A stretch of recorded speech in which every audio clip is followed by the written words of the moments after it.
Welcome है आप सभी का हमारे YouTube channel Indian mom channel lifestyle में। सफलता की राह, the way of success, inspirational story in Hindi. बहुत समय पहले की बात है। महर्षि दयानंद का आश्रम विद्याधन के लिए काफ़ी प्रसिद्ध था। दूर दूर से लोग अपने बच्चों को वहां अध्ययन के लिए भेजते थे। महर्षि के आश्रम के नियम काफ़ी कठोर थे, इसलिए ज़्यादातर छात्र जो उस आश्रम के बारे में पहले से जानते थे वे वहां जाने से भी कांपते थे। अनुशासन महर्षि के आश्रम की अनिवार्य शर्त थी, परंतु आश्रम पहुंचने वाला हर छात्र वहां से विद्वान बनकर ही निकलता था। यह महर्षि के आश्रम की प्रमुख विशेषता भी थी। आश्रम की यही विशेषता सबको वहां खींच लाती थी। आश्रम में प्रत्येक वर्ष हजारों छात्र शिक्षा ग्रहण करने आते। इसी आश्रम में 3 बच्चे पवन, पुनीत और पंकज भी शिक्षा ग्रहण करने आए। महर्षि ने उन नए बच्चों को आश्रम में स्थान दिए जाने के बारे में हाँ या ना किए बगैर करीब 1 महीने तक उन्हें वहां रखा। इस बीच उन्हें आश्रम के कठिन कार्यों की जिम्मेदारी सौंपी गई। शायद महर्षि उनकी क्षमता और धैर्य को परखना चाहते थे। आखिरकार इस परीक्षा में तीनों को सफलता प्राप्त हुई। आश्रम के सभी बच्चों में इन तीनों पर महर्षि की विशेष नज़र थी। महर्षि ने उन बच्चों में शायद कुछ विशेष गुण देखे थे। आगे चलकर वाकई वे बच्चे आश्रम में अन्य सभी बच्चों से ज़्यादा श्रेष्ठ निकले। देखते ही देखते उनकी शिक्षा काल पूरा हो गया। अब समय था आश्रम से घर लौटने का। आज कई वर्षों बाद वे अपने परिवार से दोबारा मिल रहे थे। अगले दिन आश्रम से शिक्षा प्राप्त कर चुके सभी बच्चों को वहां से जाने की आज्ञा मिल गई, परंतु उन तीनों को आश्रम में ही रोक लिया। ये जानकर उन तीनों के मन में कौतूहल का वातावरण बन गया। उनके मन में कई सवाल एक साथ पैदा होने लगे। आखिर उन्हें आश्रम में क्यों रोका गया? उन्हें आश्रम से जाने की आज्ञा क्यों नहीं मिली? क्या उन्होंने आश्रम का कोई नियम तोड़ा है?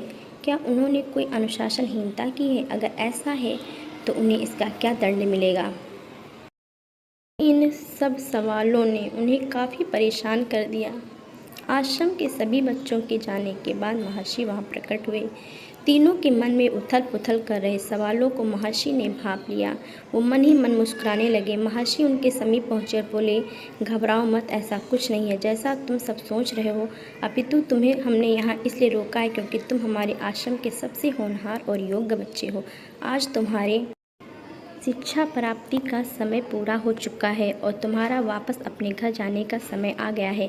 ऐसे में परिवार से मिलने की तुम्हारे मन की व्याकुलता को मैं भली भांति समझ सकता हूँ, परंतु यहाँ से घर लौटने से पहले तुम सबसे कुछ चाहता हूँ। गुरुवर की इस बात ने उनको चौंका दिया। गुरुवर ने फिर कहा,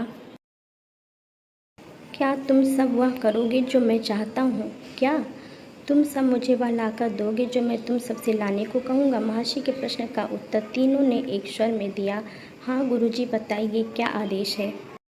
महर्षि, यहाँ से बहुत दूर एक जंगल है जहाँ विभिन्न प्रकार की वनस्पतियाँ पाई जाती हैं। वहाँ बहुत ही उपयोगी जड़ी बूटियाँ भी हैं। वहाँ देववृक्ष भी हैं जिसकी एक छोटी सी शाखा मुझे चाहिए। क्या तुम उसे लाकर मुझे दोगे? एक बार पुनः तीनों ने एक स्वर में जवाब दिया, हाँ गुरुजी, अवश्य, हम जरूर लाकर देंगे। महर्षि ने उन्हें वहां तक जाने का रास्ता समझाया। महर्षि द्वारा उनसे वह पौधा मांगना तो महज एक बहाना था। असल में महर्षि उन तीनों श्रेष्ठ युवकों में सबसे श्रेष्ठतम कौन है, इस बात का पता लगाना चाहते थे। उनके विद्या अध्ययन के दिनों में इस बात को कई बार उन्होंने परखना चाहे, परंतु अपने ही सिखाई उन तीनों बच्चों के बीच श्रेष्ठतम को जानने में वह असफल रहे। महर्षि की मात्र एक पुत्री थी जो रूपवान के साथ साथ गुणवान भी थी। वह भी आश्रम में उन बच्चों के साथ ही महर्षि से शिक्षा प्राप्त की थी। महर्षि चाहते थे कि उनकी पुत्री के लिए उसके समान ही कोई गुणवान वर मिले जो उसकी तरह सभी विद्याओं में दक्ष हो। इसके लिए उन्हें वो तीनों ही ठीक लगे, परंतु उन तीनों में सबसे श्रेष्ठ कौन है, इसके लिए उन्होंने उनमें ये प्रतियोगिता रखी। वहाँ से जाते जाते महर्षि ने उनसे कहा, तुम तीनों में से जो उस पौधे की एक डाल सबसे पहले मुझे लाकर देगा, उससे मैं अपनी पुत्री का विवाह करूंगा। महर्षि की पुत्री से सभी वाकिफ थे। ऐसी गुणवान प्रतिभा संपन्न युवती को अपना जीवन साथी बनाना भला कौन नहीं चाहेगा। तीनों ने पौधे को सबसे पहले लाने की ठान ली। चूँकि वहाँ जाने का रास्ता कुछ घंटों, कुछ दिनों या कुछ हफ्तों का ना होकर काफ़ी लंबा था, वहाँ सिर्फ जाने में ही कई महीनों का समय लग सकता था। वहाँ से लौट कर आना तो और भी बड़ी बात थी। ऐसे लंबे रास्ते को कैसे तय किया जाए, यह सोचे समझे बगैर आगे बढ़ना ठीक नहीं था। इसलिए सभी वहाँ सबसे पहले पहुँचने के विभिन्न भागों एवं संसाधनों पर मन ही मन विचार करने लगे। अगले दिन एकदम सुबह पुनीत वहाँ से निकल पड़ा। आश्रम के निकट ही जंगल में उसने कुछ लकड़ियाँ इकट्ठे की और उससे एक नाव तैयार की। यद्यपि नाव को बनाने में उसने निरंतर काफ़ी मेहनत करनी पड़ी, उसने काफ़ी पसीना बहाया, परंतु इस योजना की विशेषता ये थी कि एक तो नदी के बीचों बीच से एक नाव गुजरती थी जो उस जंगल के बिल्कुल समीप से गुजरती थी जहाँ वह वृक्ष स्थित था। दूसरे ये सबसे कम खर्च में हो गया। की लकड़ियाँ और थोड़ा कठिन परिश्रम फलता नाव तैयार हो गई। समय न गंवाते हुए वह फौरन नाव को लेकर नदी की ओर चल पड़ा। नदी के तट पर पहुंचकर उसने नाव को नदी में उतारा और उस पर सवार होकर मंजिल की ओर बढ़ा।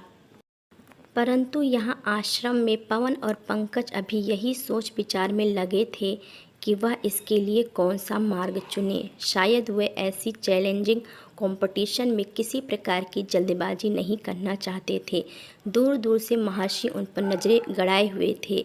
अगले दिन पवन पास के एक गांव में गया। उस गांव में काफ़ी घोड़े थे। पवन को पता था कि इतना लंबा रास्ता पैदल तय नहीं किया जा सकता और ऐसा दूसरा कोई ऐसा साधन भी नहीं है जो उसे घोड़े से जल्दी पहुंचा सके। हालांकि यह सौदा थोड़ा महंगा था क्योंकि इसके लिए उस घोड़े के मालिक को घोड़े का उचित मूल्य चुकाना पड़ता, परंतु पवन ने काफ़ी सोच समझकर ये फैसला लिया था। उसने घोड़े के मालिक से उसे ऐसा घोड़ा देने को कहा जो सबसे तेज दौड़ता हो। घोड़े के मालिक ने उसे वैसा ही घोड़ा दिया जैसा वह चाहता था।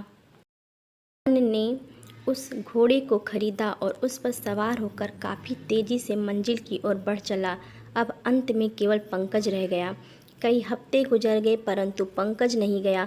महर्षि ने सोचा कहीं इसने लड़ाई से पहले ही हार नहीं मान ली, परंतु फिर महर्षि सोचने लगे क्या मेरे सिखाए बच्चे ऐसे भी हो सकते हैं। तो वह एक बात हमेशा गौर करते कि पंकज का वहाँ सिर्फ तन ठहरा था, मन तो प्रकाश से भी अधिक तीव्र गति से गतिमान था। कुछ दिनों बाद पंकज भी वहाँ से निकल पड़ा। महर्षि भी उसके पीछे पीछे चल पड़े। पंकज ने ना नाव बनाई और ना ही घोड़ा खरीदा। वह पैदल ही पास के जंगल के रास्ते निकल पड़ा। जंगल का रास्ता विभिन्न जानवरों से भरा होने के नाते खतरनाक था, परंतु पंकज को तो सिर्फ अपना लक्ष्य दिखाई दे रहा था। वह जंगल को पार करके सामने एक विशाल पर्वत पर चढ़ने लगा। महर्षि वहीं ठहर गए। उन्होंने उसे रोकना चाहा क्योंकि ये काफ़ी जोखिम भरा था, परंतु पंकज काफ़ी आगे निकल पड़ा था। महर्षि की आवाज़ उस तक नहीं पहुंच सकी। पंकज कठिन पर्वत की चढ़ाई चढ़ता चला गया। महर्षि आश्रम वापस जरूर चले आए, परंतु उन्हें अब उस पौधे से ज़्यादा अपने तीनों शिष्यों की चिंता सताने लगी। वह अपने आदेश पर थोड़ा पछताने लगे, परंतु सिवाय इंतजार के उनके हाथ में अब कुछ भी नहीं था। लगभग 4 हफ्तों बाद आश्रम में पंकज ने प्रवेश किया।